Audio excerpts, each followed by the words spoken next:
I'm launching into a new project, and that's to install this Arrow 5 LED water purifier thingamabobber. It's really kind of a neat system. It uses UV light to sterilize the water, and I think it also has sort of a pre-filter as well. I never know the exact quality of what's coming out of our tanks, and it may taste okay, but it could have some other critters in it and stuff. So this is gonna, I think this is just gonna be a really good addition. Now the thing about it is it needs power, and it can be powered either by 12 volts or 110 volts. I'd rather power it from 12 volts if I could. I had to run a wire, so check this out. And see, there's the unit. I need to mount it somewhere over there. I'll figure out a place for it, but I need to get wiring for it. So the idea is to go through that hole, back around behind the sink and into the back of this cupboard. And back here we have a little opening, and it is little. This is my hand. That's how wide that opening is. It's not very big at all. And here's our wire, and it has to snake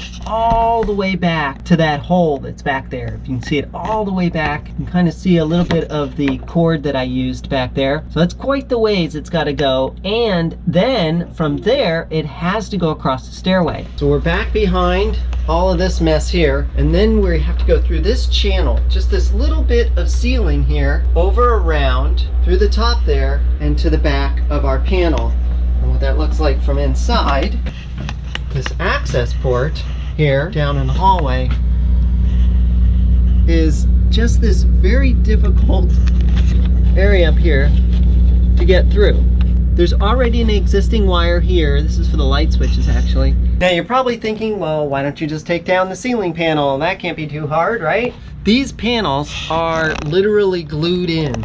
They are super, super hard to get down. And this panel runs all the way across here, through here, and up underneath here to right about here-ish. But it's just completely glued in, and I'd probably damage it getting it out. FP loves to glue things together, so they glue all of their headboards in. These weren't going to fall down, there's no question. But taking this thing off is not an option. It just isn't. How did I get that wire through there? Well, I didn't think I was going to be able to. I was like really worried about it, but let me show you what I did.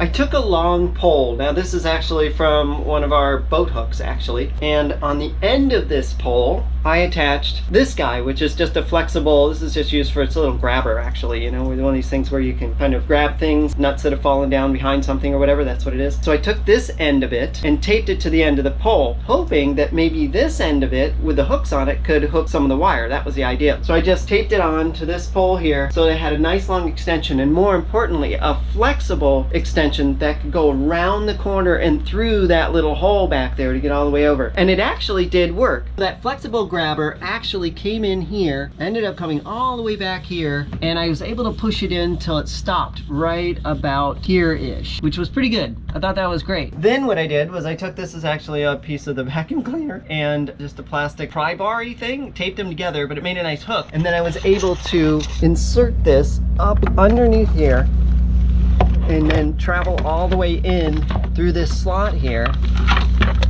Ended up being up underneath here, grabbed hold of that guy, and then pulled it back. And I was able to get that flexible shaft to right about here-ish. And then from the inside, on the other side, I could actually grab it. It just barely protruded through. And then I taped the wire to the flexible bit and just pulled it back through. It took a bit of work to get it through, but it did come through, and I was able to get the wire through. So now I'm leaving a piece of cord there because I want to make sure that I've got something there. If I ever need to run a wire through there again, I'll have something to pull through. And I can see that anything from the aft part of the boat on the port side coming back through and needing 12 volt is going to have to go through that channel right up there. It's gonna have to. There's really gonna be no other way to do it, and we'll have to go through that same access port. With our cord here, we'll have something to attach it to next time. So I think that's gonna be great. This is my new wire. This is gonna be awesome. I'll have plenty of power for this thing. It doesn't pull all that much power. I can tie it into the back of the breaker box, I suppose.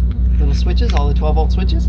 So I can tie into that, and I think what I'm going to do is I think I'm going to tie it to this one, which is the freshwater pump. Anytime the freshwater pump is on, we'll have power for the sterilizer to be on. I think that's gonna work out just fine. All right, well, I have a bunch more bits to install with this. We have the faucet that needs to go in, and obviously I've got to wire in the unit and get power to it and everything, but I was really sweating that wiring, and so glad that I've got it now. So that's super awesome. Let me go ahead and finish up with the project, and I'll let you know how it turns out.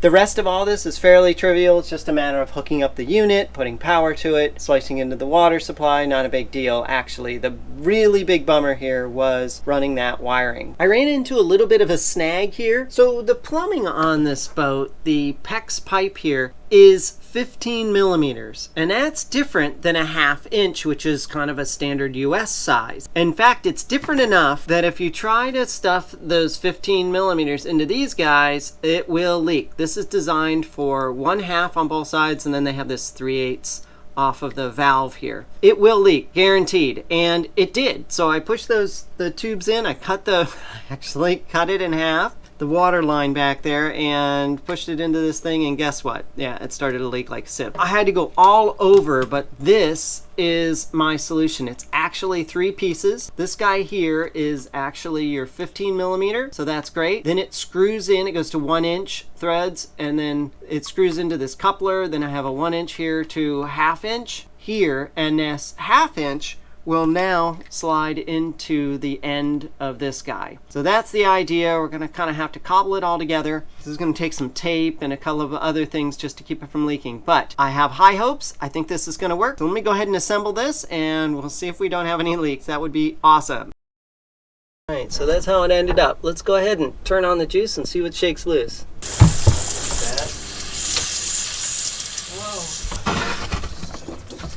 Yeah, it's leaking. I've got to put the towel down on that one too.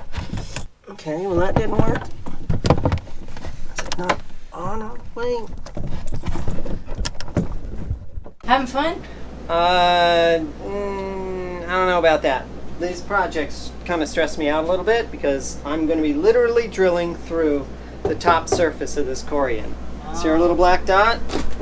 All right, well, to install this guy, I've got to drill a hole right here for this thing to go through. What could possibly go wrong?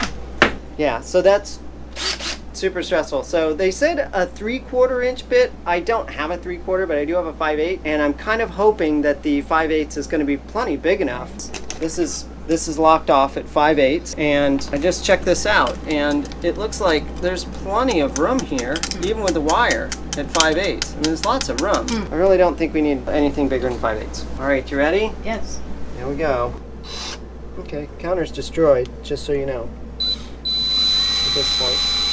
I took several pictures underneath to make sure that we are clear all the way across here. Nothing running across here, no pipes, no plumbing, nothing in the way, because that would be disaster.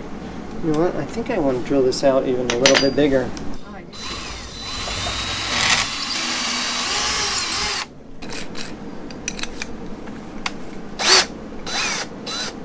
I don't do a lot of drilling through countertop-y stuff.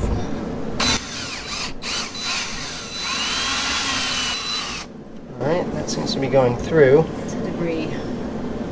Let's see what's going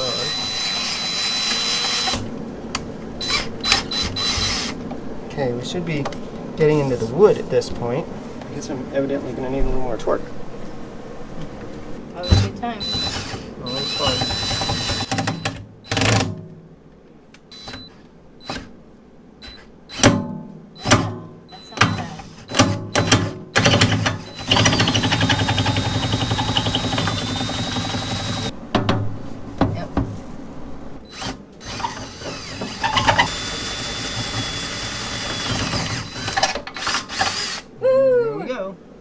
So let's see if we were right about being able to install this with a smaller hole. Alright, here we go.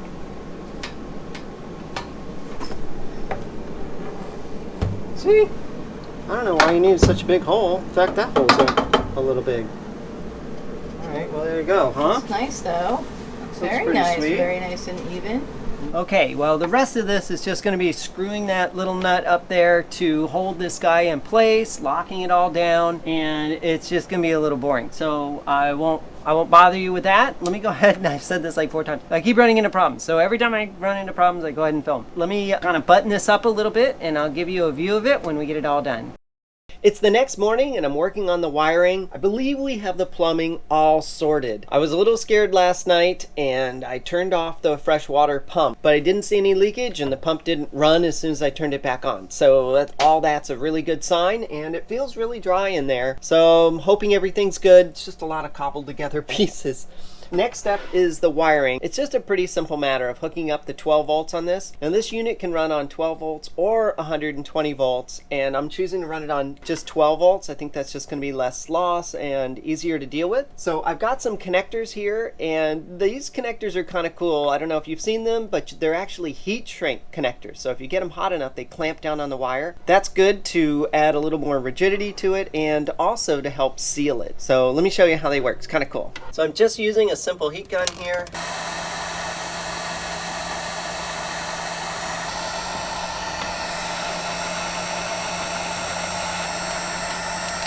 All right, there we go. Now with that connected, I can feed this back through a bit. They've got quite a bit of extra wire here. All right, there's our connectors. So if we ever have any issues, we can get to it in here. That'd be great. And I can pull it through on the other side a little bit and get rid of a lot of this extra wire. I'm going to work a little more to pull the wire through, and then our next step is going to be to connect the wiring to the back of the 12 volt switch panel. That should be fairly easy, I hope. We'll see. I'm here by the 12 volt switch panel. Now, what I want to hook my water purifier into is the same circuit that the fresh water pump is on. So anytime the fresh water pump would be turned off, I would want my purifier to be turned off as well, because there won't be any pressure to it, and then just kind of makes sense to me. But as long as this is on, then we should see power to the purifier. So they're kind of linked together. That's the idea, at least. So let's take a look from behind and see what we're looking at. So this is the back of the panel. The breaker switch we're looking for is the second one from the bottom on the far left here. So that's this guy. So I've added a 12 volt power tap. I checked it with my meter. This guy is the switched side of the switch. And into a fuse holder, which I'm going to put in a 5 amp fuse, which is what the manual calls for. For the ground, since these are lighted switches, the terminal on the far back is also a ground. So I was able to put a piggyback on that as well, so that's my ground. So all I have to do is put in my fuse and turn our switch on. It's already on right now, but I'll go ahead and turn it off. Then I'll put the fuse in and then turn that on, and in theory, we should have power to our unit. Okay, so I'm going to turn this off. There we go. Come back around here. I'm going to insert my fuse into the fuse holder. All right. I'll keep that open for now. That way we can double check it. You can see that's got a little Z in there. So we can tell this is a good fuse. I just bought it. It's a brand new fuse. Haven't even used it. All right. That relay's warm too, man. A lot of things in here that are pretty warm. That's really warm. That needs to be a bigger relay. It's a 25 amp relay. Oh my gosh. Okay. Anyway. Okay. At this point, all we have to do is just turn our switch back on, and we should be all set. Well, actually, they say to install a 10 amp 250 volt slow blow fuse will provide additional electrical protections. I'll have to upgrade my fuse. I put in a 5 amp, thought it said 5, I was wrong, should be 10 amps. Input voltage 11 to 16 volts DC. So that's great. So we've got 12 volts. It's well, close to 13 actually. So we're 13 volts, so that's correct. I think I really need to read the instructions a little more clearly. I was thinking 5 amps and I thought that sounds a little low, but it should be okay. So actually it should be 10 amps, and I don't have a 10 amp fuse. All I've got is a 7.5 and a 15. So I'm not putting the 15 in there. I'll throw a 7.5 in there. If it pops, it pops. No big deal. I'm gonna go down to the store and get some new stuff tomorrow. I've got another issue happening on the other side side of the fuse box that we'll get into later. For now, I'll throw this 7.5 in there, and hopefully it won't toast it immediately. Hopefully at least we'll be able to see the system work. I've double checked everything, feeling pretty good here. Let's hit the juice and see what shakes loose. Okay, that's on. Get our fuse blow. Nope, looks like our fuse is still good, so that's good. All right, let's see. The unit should have power. Okay, so from what I understand, the way it works, see, is when you turn this guy on, you get a little blue light at the base. There it is.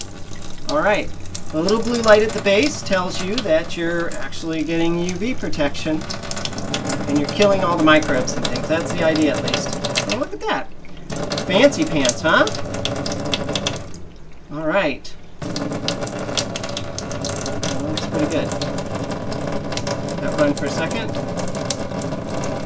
All right, and that's off. Let's go back to the fuse. I'm curious if the fuse is warm. No, it's not warm.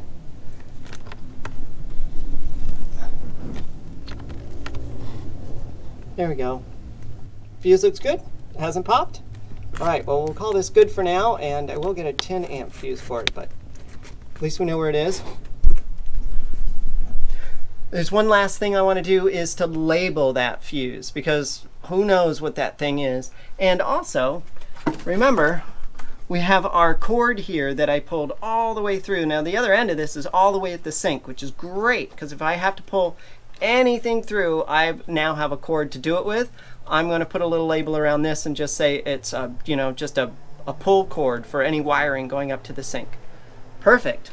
Okay, and you're probably wondering, well, what about this cobbled together mess back there? Is it dry? Is it leaking at all? And sadly, it kind of is a little bit. This connection right here is, this is like a nylon coupler right here. And this is a conical shaped threads, and it's really stretching this nylon quite a bit. And I did crank down on it a bit, and this has stopped. It was just the ever so slightest weep, actually. That's not good for me. I'm not good with that. And I don't really like the way that thing's set up with multiple connectors and all that stuff. And I hear tell that this valve here, these nickel-plated brass valves, will rust and corrode very quickly in this environment. So through the help of some really good friends, Paul and Tracy, they found the actual part I need, which is going to be 15 millimeters on both sides and then a 3/8 with a valve. It's a very specific part. So I went ahead and ordered it today. Should be here in a couple of days. I'll go ahead and pull that whole mess out, put the correct part in, and then I'll actually be able to sleep at night, because now I'm still turning the water off at night, because if that thing pops, blows, cracks, breaks, whatever, and water goes everywhere, it could be a huge mess, because our tanks are right now at 66%, something like that, and there's a lot of water in those tanks. I think they're 125 gallons a pop, so that's a lot of water. I don't want all of that water in my bilge. So I'm not quite happy with the complete installation of this. It'll work for now for the next few days. I want to get it sorted, and we'll get the new part in a couple of days and we'll get it installed. Well, our new T-valve just arrived, and this thing is a bit of a unicorn. It's 15 on these two sides, 15 millimeters, and then this is a 3/8 inch takeoff with that valve on it. It's just unheard of. It's a speedy fit part, and ordered it, and it came out of North Carolina or somewhere, and boy, it was here in no time. That was pretty awesome. Let's get this guy installed, and we can remove, I think 7 different pieces in there to make this system quite a bit more reliable. Yep, figured that would happen. Cool. There. Wow, what a pain in the ass that was. Holy cow. All right, well, that's what we're removing. That's a lot of pieces. So this whole bit is getting replaced with this little guy. Much better. These are 2 hoses here. Make sure these don't have any burrs. All right, it's just a matter of pushing these things on. There it goes, that's on. And this guy just go on here. There it goes, all the way in. That one's all the way in, yes. Okay, that looks pretty good. Got that guy in, this guy in. All right, now we just need the other hose. That's this guy. All right, I think I'm gonna cut this right here so that we can get this on, because this is just going to be kind of a messed up edge.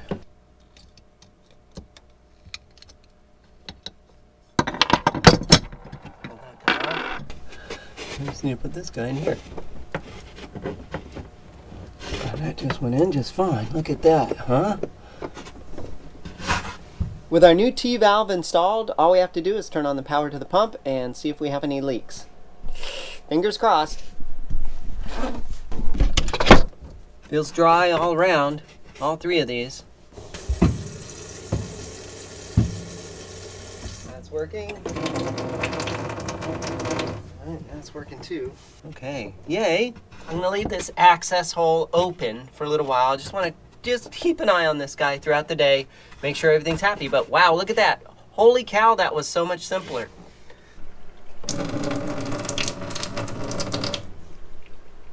Well, it looks like our new valve is a success, and this is the piece we replaced. Now, you know, this was stupid, and I spent a lot of money on these parts, actually, to be honest, cobbling all this stuff together. Cobbling parts together for a plumbing project is really a bad idea. It just is. Just think about it when you've done sprinkler lines or done anything in a house.